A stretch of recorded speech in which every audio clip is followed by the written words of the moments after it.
So dear students, आज मैं आया हूँ एक स्पेशल वीडियो लेकर के। और इस वीडियो को बनाने के पीछे का मकसद मेरा ये है कि अगर कोई स्टूडेंट इस इंग्लिश स्पीकिंग क्लास में आता है तो उससे पहले उसे डे वन से ये पता होना चाहिए कि अगर आपके अंदर ये एक क्वालिटी है तो आप इंग्लिश सीख ही जाओगे।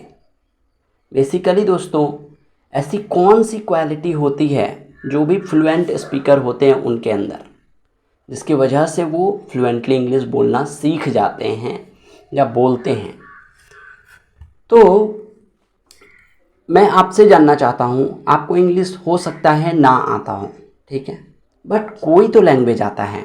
आपको हो सकता है हिंदी आता हो, गुजराती आता हो, मराठी आता हो, बंगाली आता हो, कुछ भी आता हो, कोई भी रीजनल लैंग्वेज, लोकल लैंग्वेज आता हो, ठीक है। तो मैं आपसे जानना चाहता हूँ कि वो लैंग्वेज आप जितना फ्लुएंटली बोलते हैं, हो सकता है कोई दूसरा जन ना बोल पाए। जैसे पर्सनली गुजराती तो मुझे नहीं आता है, तो हो सकता है मैं गुजराती बोलने में फ़ेल हो जाऊँ, और कोई हो जो मेरे से अच्छा है ना, मेरे से अच्छा क्या, मैं तो बोल ही नहीं पाता हूँ, तो वो धड़ल्ले से है ना फ्लुएंटली वो बोले गुजराती। तो क्या अंतर है दोनों में, इसको समझना, आराम से समझना कि आपको जो लैंग्वेज आता है उसको आपने कैसे सीखा। मैं उसको जानने में इंटरेस्टेड हूँ, क्योंकि लैंग्वेज तो लैंग्वेज है ना। जैसे आपने गुजराती सीखा वैसे ही हिंदी सीखा है ना, वैसे ही आप इंग्लिश सीखेंगे।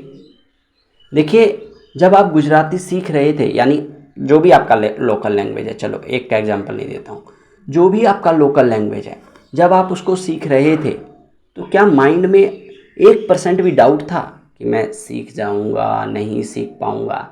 क्या ये थॉट तक भी था कि मैं सीखने वाला हूँ या सीख रहा हूँ? जब आप बचपन से ही, क्योंकि वो उस लैंग्वेज को हम लोग सीखना शुरू से ही शुरू कर देते हैं, क्योंकि हमारे आसपास में वैसे ही लोग होते हैं, ठीक है, तो हम ऑब्ज़र्व करते हैं सबको, छोटे छोटे वर्ड फिर सीख जाते हैं। जैसे हिंदी में बात करूँ तो हम सीखते हैं कि इस तरह के फॉर्म को गिलास बोलते हैं, इस तरह के फॉर्म को बुक बोलते हैं, है ना, पर्टिकुलर कोई फॉर्म है तो उसको ये बोलते हैं, वो बोलते हैं। धीरे धीरे धीरे धीरे टूटा फूटा बोलते हैं, है ना, उल्टा पुल्टा बोलते हैं, फिर धीरे धीरे सीख जाते हैं, करते हैं। क्या ऐसे ही सीखते हैं? कोई भी लैंग्वेज ऐसे ही सीखते हैं, ठीक है। तो उस टाइम पर एक चीज़ को समझो जो समझने लायक है, कि उस टाइम पर हमारे मन में ये थॉट तक नहीं होता है कि हम हिंदी सीख रहे हैं, या जो भी लैंग्वेज है वो सीख रहे हैं, ठीक है, सीखना चाहते हैं।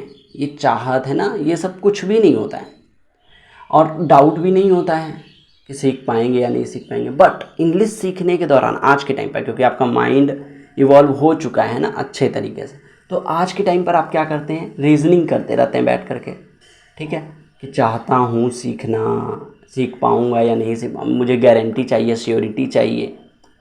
रुको, है ना, एक चीज़ मैं कंफर्म बता देता हूँ कि जिस तरीके से आप हिंदी सीखे हैं, जिस तरीके से आप अपना लोकल लैंग्वेज सीखे हैं, उसी तरीके से, क्योंकि लैंग्वेज फंडामेंटली सेम है, उसी तरीके से आप कोई भी लैंग्वेज को सीख सकते हैं। मैं सिर्फ इंग्लिश की बात नहीं कर रहा हूँ, आप कोई भी लैंग्वेज को उसी तरीके से सीख सकते हैं अगर आप रेगुलर इन्वॉल्वमेंट से बनाए रखें।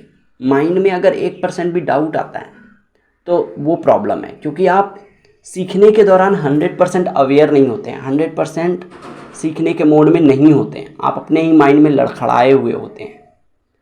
तो ये सारा का सारा खेल है डाउट का, है ना, मतलब समझ गए, कॉन्फिडेंस का, क्लैरिटी का, समझ रहे हैं, कन्विक्शन का। तो आपके अंदर इतना कॉन्फिडेंस होना चाहिए कि मैं इंग्लिश सीख जाऊंगा।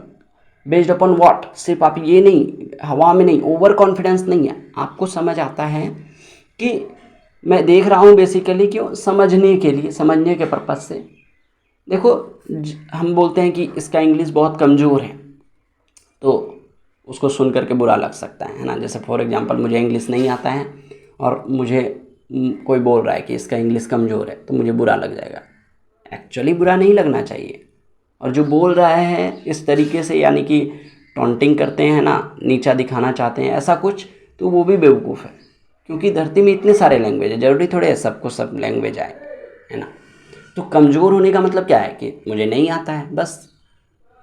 कुछ लैंग्वेज मुझे आते हैं, कुछ लैंग्वेज मुझे नहीं आते हैं। हो सकता है जो लैंग्वेज मुझे आते हैं तुम्हें नहीं आते होंगे, है कि नहीं? तो सीख लूँगा। आज के डेट में इंग्लिश इम्पॉर्टेंट क्यों है? हिंदी में कोई बुराई नहीं है, बट इंग्लिश इम्पॉर्टेंट क्यों है? क्योंकि हम लोग कॉमर्शियल पर्पज़ से इंग्लिश का ही हमेशा यूज करते हैं। आप कहीं भी बाहर जाओगे, है ना, अपने एरिया से जब बाहर निकलोगे तो आपका इंग्लिश ही काम आएगा, है ना। आप वहाँ अपना लोकल लैंग्वेज बोल करके बातचीत नहीं कर सकते, और लोकल एरिया में ही सिर्फ लोकल लैंग्वेज काम आता है। तो दोस्तों, एक चीज़ जो आप हर फ्लुएंट स्पीकर में पाओगे वो है कि इंगेजमेंट, इन्वॉल्वमेंट, है ना, वो बनाए रखते हैं इंग्लिश के साथ। ठीक है, तो आपको क्या करना है, आपको भी इन्वॉल्वमेंट को बनाना है। ये नहीं कि सीरियस होना है, बिल्कुल हल्के फुल्के होकर के, जैसे मेरा ही वीडियो है तो उसको ऑन कर लिया और सिर्फ समझने लग गए। देखो, ग्रामर ज़रूरी नहीं है इंग्लिश स्पीकिंग में, क्योंकि आप सोचो, आप जो लोकल लैंग्वेज सीखे, क्या उसमें ग्रामर आप सीख रहे थे? क्या आप गुजराती को पहले ग्रामर सीखे फिर गुजराती को बोलना शुरू किए? नहीं ना, डायरेक्ट सुनते सुनते ऑब्जर्व करते करते सीख गए। तो उसी तरीके से रिलैक्स रहो, चिल्ड आउट रहो, और इंग्लिश में भी कोई ग्रामर कुछ नहीं। बस मैं ग्रामर को कुछ पॉइंट को डिस्कस कर देता हूँ, है ना, कुछ कुछ टर्म बता देता हूँ, इसलिए क्योंकि छोटे छोटे टर्म्स है, अगर आप याद रख सको तो याद रख लो, है ना, उसमें क्या बुराई, मतलब जान लिया तो और उसको उसके बारे में थोड़ा वो जान लो, है ना। बट ज़रूरी नहीं है कि ये समझे कि इसको कौन सा, फॉर एग्जांपल इसको कौन सा सेंटेंस बोलते हैं, ये क्या बोलते हैं, वो क्या, आपको समझ आ रहा है, इस तरह का सेंटेंस होता है, बात ख़त्म है ना। तो ग्रामर बस इसलिए क्योंकि जानने के लिए, है ना, हमारे अंदर एक क्यूरियोसिटी होती है, तो बस इसलिए उसको मैं वो कर देता हूँ और क्लैरिटी थोड़ा आ जाती है बस। लेकिन अगर आपको इंग्लिश सीखना है तो मैं आपको टिप्स दे रहा हूँ, इसको फॉलो करो, और मैं दावा देता हूँ कि आप सीख ही जाओगे। और कोई भी सीखा है तो सिर्फ एक ही तरीका है इंग्लिश को सीखने का, वो ये है जो मैं बता रहा हूँ। आप किसी भी फ्लुएंट स्पीकर में इसको जांच लेना कि उसको तो ये चीज़ तो पता ही होगा। ठीक है, वो क्या है? फर्स्ट, कि आप सिर्फ और सिर्फ ऑब्जर्व करें, डाउट ना करें, है ना, सिर्फ आप सिर्फ क्या करें, ऑब्जर्व करें, बेसिकली समझने का कोशिश करें, है ना। सीखेंगे ना सीखेंगे वो थॉट को भी हटा दें। ठीक है, दूसरा, आपको जो भी इंटरेस्टिंग शो लगता है ना इंग्लिश में, आपका इंटरेस्ट जो भी है, हो सकता है कि आपको किसी के, है ना, मोटिवेशनल स्पीच या किसी भी तरीके का स्पीच को, है ना, सुनना पसंद हो, तो आप इंग्लिश में उसको ऑन करके सुन सकते हैं, भले ही समझ ना आए। ठीक है, बट देखो, है ना, कुछ कुछ वर्ड है उसको ऑब्जर्व करो। ओके, तो अगर आपको वो उसमें इंटरेस्ट नहीं है, तो हो सकता है आपको स्टोरीज़ में इंटरेस्ट हो, तो उसको ऑन कर लो। ठीक है, शुरू करो बहुत ही बेसिक से। हो सकता है आप बहुत ही हैवी कोई लेक्चर देख रहे हैं, कोई हैवी स्टोरी पढ़ रहे हैं, नहीं, छोटे छोटे, समझ रहे हैं, बहुत इजी, मतलब बहुत आराम आराम से आपको आगे बढ़ना है। ठीक है, इसको शुरू करो। हम बहुत जगह सुनते हैं कि, है ना, डायरेक्टली ये बताया जाता है कि आप इस तरह के स्पीचेज को सुने, है ना, इंग्लिश स्पीच। बेसिकली बोलने का क्या मतलब है, करना क्या है, जिस चीज़ में आपका इंटरेस्ट है, ये बहुत इंपॉर्टेंट है, जिस चीज़ में आपका इंटरेस्ट है वैसे शो को देखो। ठीक है, उससे क्या होता है, इसको, इसके भी, है ना, माइंड के साइकी को समझो कि इमोशनल कनेक्शन हो जाता है, आपके इमोशन कनेक्ट हो जाते हैं उससे, और जहाँ इमोशन आ जाता है वो चीज़ें जल्दी जल्दी माइंड में आने लग जाता है। समझ रहे हैं, दो ही इमोशन है बेसिकली, या तो डिज़ायर या फियर। ठीक है, तो कोई चीज़ अगर फियर के वजह से आप देख रहे हैं, है ना, कहीं पर भी फियर है तो वो दिमाग में छप जाता है, या कहीं पर भी डिज़ायर, और जितना स्ट्रॉन्ग डिज़ायर है वो इतना तेज़ी से दिमाग में छपता है।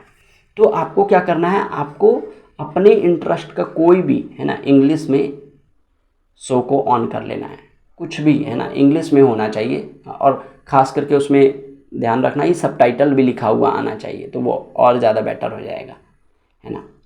अगर आप ये चीज़ करते हो तो मैं गारंटी देता हूँ कि आप इंग्लिश सीख जाओगे। दोस्तों, तीसरा टिप्स मैं ये देना चाहूँगा कि आप क्या करो, आप वर्ड्स को, है ना, क्यूरियोसिटी होना चाहिए एक, बेसिकली, है ना, क्यूरियोसिटी बहुत ही इम्पॉर्टेंट है। आपके अंदर क्या होना चाहिए कि इस तरह के वर्ड्स को क्या बोलते हैं, हिंदी में कुछ वर्ड्स को लिखो, है ना, और उन वर्ड्स को इंग्लिश में उसके मीनिंग को ढूंढो। ठीक है, आज के डेट में ये सब मुश्किल नहीं है, कहीं पर भी वर्ड मीनिंग मिल जाते हैं। तो वैसे वैसे वर्ड्स और मीनिंग को यानी बेसिकली मैं क्या बोल रहा हूँ, लैंग्वेज क्या है, इट्स ऑल अबाउट वर्ड्स, है ना। मतलब टोटल क्या होता है, कॉम्बिनेशन ऑफ वर्ड ही तो है। पूरा लैंग्वेज में क्या है, आप उसको अगर देखेंगे तो सब वर्ड है। तो आपको क्या करना है, अपने वर्ड पावर को स्ट्रॉन्ग करना है, ठीक है। जितना ज़्यादा से ज़्यादा हो सके डेली बेसिस पर वर्ड्स को समझो, ज़बरदस्ती याद रखने का कोशिश नहीं करना है, बस क्यूरियोसिटी होना चाहिए और आप वर्ड को देख रहे हो, ऑब्जर्व कर रहे हो, ये मैटर करता है। मैं याद करने का सलाह कभी नहीं देता हूँ, ठीक है, क्योंकि मैं जानता हूँ याद करना कितना मुश्किल होता है, ठीक है। जहाँ क्यूरियोसिटी नहीं है, कुछ समझना नहीं हो रहा है और आप सिर्फ याद कर रहे हो, वो बिल्कुल बोरिंग हो जाता है और बिल्कुल फैड हो जाता है, उसमें कहीं कुछ मज़ा नहीं आता है, बहुत मुश्किल लगता है माइंड के लेवल पर। बट आपको लगता है कि वो चीज़ मुश्किल नहीं, आपका अप्रोच मुश्किल है, यानी कि आपका अप्रोच एक बोरिंग है ना, बोरिंग अप्रोच इसको बोलेंगे। आप गलत तरीके से इंटरप्रेट कर रहे हो चीज़ों को, ठीक है। तो सही मोड में आ जाओ, एक्शन मोड में आ जाओ, एक्टिव हो जाओ मॉडरेटली, है ना।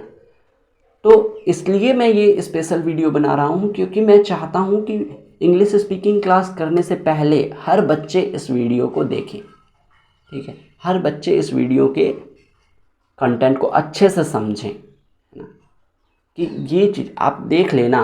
कोई भी इंग्लिश सीखा हो, जैसे आज मैं भी अपने बारे में अगर बोलूँ तो मैंने इंग्लिश कैसे सीखा, शुरू से ही मैंने इंग्लिश से अपना इन्वॉल्वमेंट बनाए रखा, है ना। मैं इंग्लिश में इन्वॉल्व था, हिंदी लैंग्वेज मेरा रीजनल लैंग्वेज हिंदी ही है, ठीक है। बट मैं क्या करता था, शुरू से जो पढ़ाई किया मैंने इंग्लिश मीडियम से, है ना, और इंग्लिश के कंटेंट, है ना, लेक्चर जैसे पर्सनली मुझे, है ना, जो स्पीचेज होते हैं वो सुनता हूँ मैं, तो इंग्लिश में ही सुनता गया शुरू से, राइट फ्रॉम बिगनिंग, है ना, मैंने इंग्लिश से ही सुना। तो सुनते सुनते और इमोशनल कनेक्शन होने लग गया। तो मैं अपने एक्सपीरियंस से अभी आपको ये सारा टिप्स मैंने बताया है, और मैं 100% श्योर हूँ कि कोई भी अगर इंग्लिश को सीखता है तो ऐसे ही सीखता है। सो आई होप आपको इस वीडियो में बहुत कुछ सीखने को मिला होगा, and it is my wish and my blessing कि आप लोग अच्छे से इंग्लिश को सीखो और एक दिन एक फ्लुएंट स्पीकर बनो।